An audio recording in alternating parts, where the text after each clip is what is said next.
What is up, you guys? So today I'm going to be reacting to why it's literally impossible to beat Peterbot.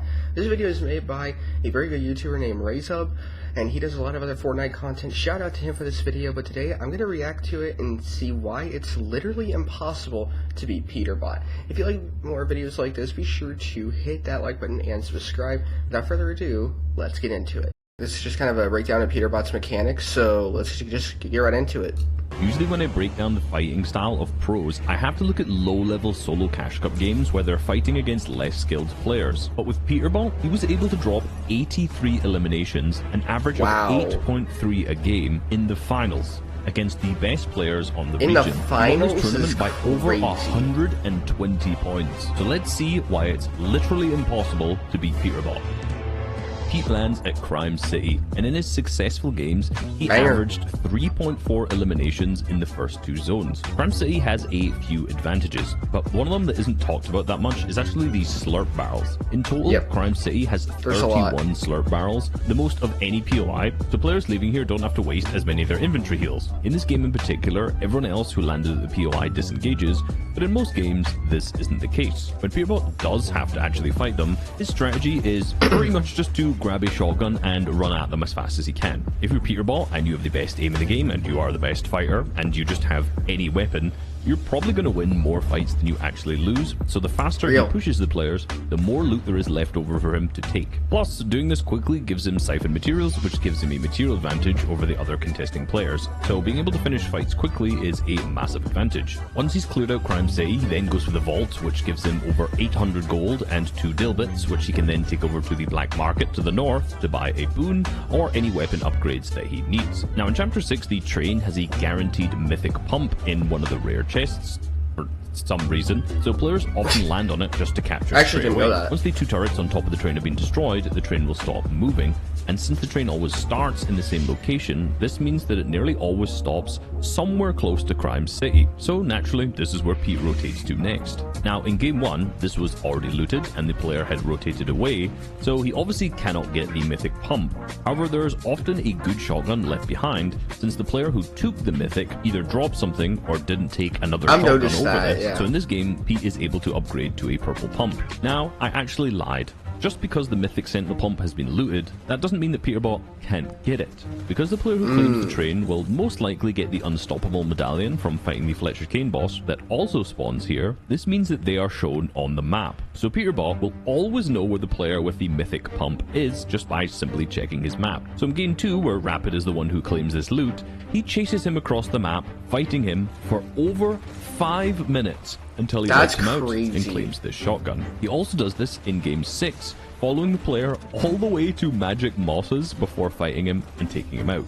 The train will also give the players dilbits, so if he manages to wipe out this player, not only can he get the mythic pump, he can also get another mythic from one of the other black markets as well. So his off-spawn strategy is pretty straightforward. Loot a building or two, get vault, go black market, get the train, key someone for the mythic pump if you don't get it from the train. There are a few other interesting things in the early game though that I saw across these games. He pretty much always lands on a floor spawn that will allow him to get the fastest elim. In game 2, he slid off a ramp and landed on an AR floor spawn, which allowed him to elim craze out of the sky. And then with the siphon materials, he was way more stacked than any other player on the drop spot, which allowed him to key quickly. He doesn't waste any time harvesting these slow materials, and he would frequently push out to the gold veins around the map, which increases his harvesting speed. Then he can just very quickly harvest the brick and the wood all around him without really wasting any time. And in game 3, he shows how strong Tex's ping is by hitting a crazy 50-50 squirrel wheel on this floor spawn. So his off spawn looks incredibly strong, as it sets him up with quite literally the best loot in the game, but he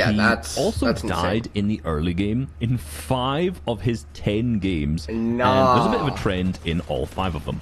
In game 4, he tried to mantle into the window and got 2 pumped by the outlaw shotgun. In game 5, he got 2 elims in Crime City, and then got 2 pumped by an outlaw shotgun. In game 8, he was able to eliminate Rapid in Crime City, and then someone ran into his face with an auto shotgun. In game 9, someone ran in his face with an auto shotgun, and then finally in game 10, he had an auto shotgun, but someone pickaxed through his wall, ran in his face, and just one-pumped him. Now, this video may be titled, "It's Literally Impossible to Beat Peterbot," or something like that, but I am seeing a trend where every time Peterbot dies, it's just because someone runs at him in his face. So NA, Give that a try. I'm not sure if you've thought about that yet. Basically, if someone doesn't run into his face in Crime City with an auto shotgun, Peterbot has multiple different ways to get insanely powerful loot, which sets him up very nicely to fight in the mid-game. Yeah, there's so many ways. Did he fight in the mid-game? In the games where he didn't die off spawn, Peterbot averaged 5 elims between the 3rd and 9th zone. In this fight in game 1, Peterbot takes advantage of the fact that the other player is just missing build pieces. On approach, he stands on a cone, and the wall that he stands on means that the other player has to make a really awkward wall edit in order to hit a shot. Interestingly, this other player decided to make quite literally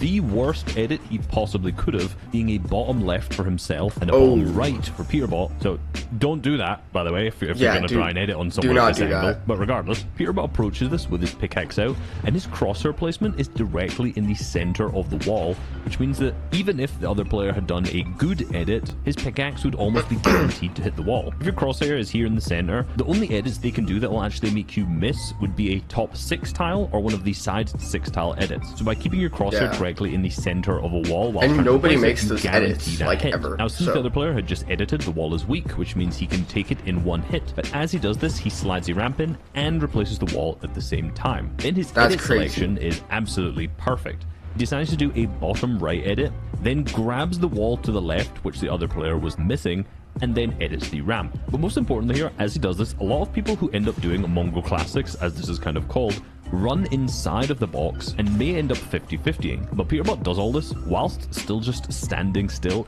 outside of the box, so that he has control of the wall between him and the other player. Now the other player is actually on that full side wall, so now, whilst still staying outside of the box, he does another bottom right tile edit, which gives him a great right hand peek over both of his own walls, and from the other player's perspective, means he can barely see him whatsoever. Then it's just a case of simply shooting him with the shotgun, resetting the wall to block the shot, and then finishing him off with an AR shot. Now the timing of when Peterbot switches to his assault rifle in fights is actually really interesting. In this example, he starts off the fight by spraying the other player for some damage, and then as he approaches the freshly built wall, he pickaxes it once and then switches to shotgun to replace it. Since the opponent is then moved back into a new box, I do that a lot actually. Peterbot walks into this box and crouches behind the enemy cone. From this position, it doesn't matter what edit the other player will make, he actually just won't be able to see Peterbot at all. But the bigger advantage here is because this wall is freshly placed, as soon as that other player can edit it, it will be weak enough for Peterbot to replace it with his pumped shotgun. So basically, if the other player does anything to get damage onto him, Peterbot can take the wall. Now, most players in this scenario where you've just taken a wall with your shotgun will make the mistake of taking out your shotgun yet again to try and shoot the other player. However, the most common play that good players will make is to edit their cone. So if you do shoot them, you're just going to shoot their cone and break it, meaning you're then left with your assault rifle to deal damage. That's something I definitely need to work on, I think. What Peterbot does here, knowing this is going to happen, is every single time he pump replaces, he then takes out his assault rifle, replaces the cone, switches to his pump, and then can actually deal big damage with this rather than having to hip fire them with an assault rifle. The rest of this fight is also really interesting because he kind of repeats what he did earlier with the cone, but in a slightly different way. The opponent reboxes up above him, so Peterbot goes right back onto the side and swings his pickaxe once on the wall,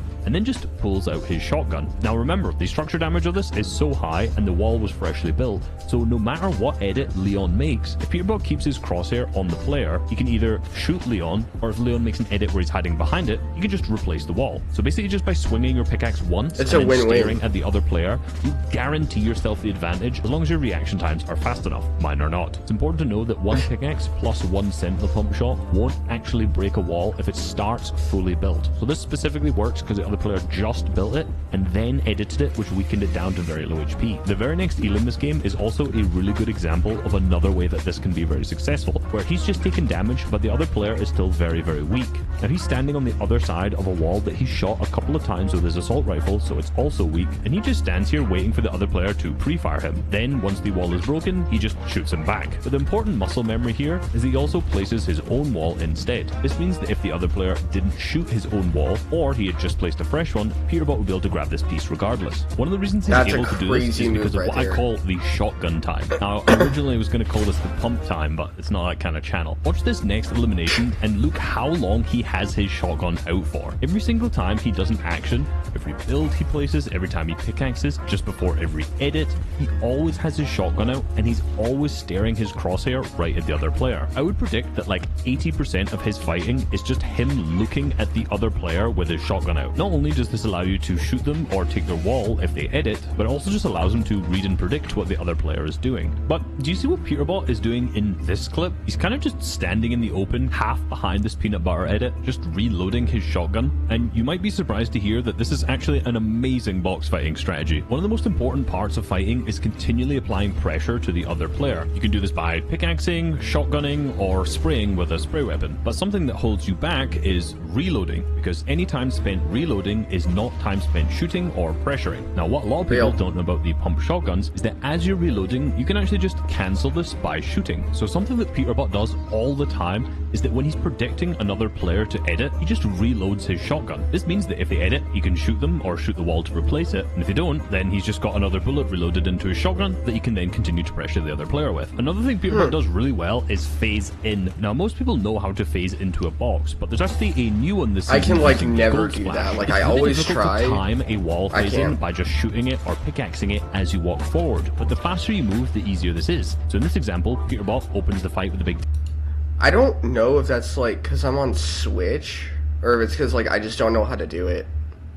Damage, and then uses a gold splash, which will increase his movement speed. So when he drops down onto the player's wall, he pickaxes it once, and then walks forward, then all he needs to do is just pump the wall once, and he'll easily phase into the box. Then he can just switch to his assault rifle and finish off the player fast. Now, when you think of Peterbot, you probably think of his insane ability just to consistently frag out in the endgame. And across the 5 games in this tournament that he made it there, he averaged 4.8 elims from the next zone onwards. He has a very specific playstyle with a couple of trends that are relatively obvious. The first is that he tries to take as little damage as possible. Now, this sounds very obvious, but similar to reloading, time spent using heals is just a complete waste. During this time, you can't reload any of your weapons, can't pressure anyone, or you can't fight for anyone, so it's just completely dead time. So he does this in a few ways. The first is whenever he's going to fight someone near him, he always boxes off every other angle that he could possibly get sprayed from to ensure he doesn't get third-partied. And that also plays into the style of how he gets refreshes in endgame. A lot of players get to the front side and spray back, and Peterbot does that sometimes, but the vast majority of his eliminations in the endgame are him boxing up next to players and box fighting them. Then, if that player fights back or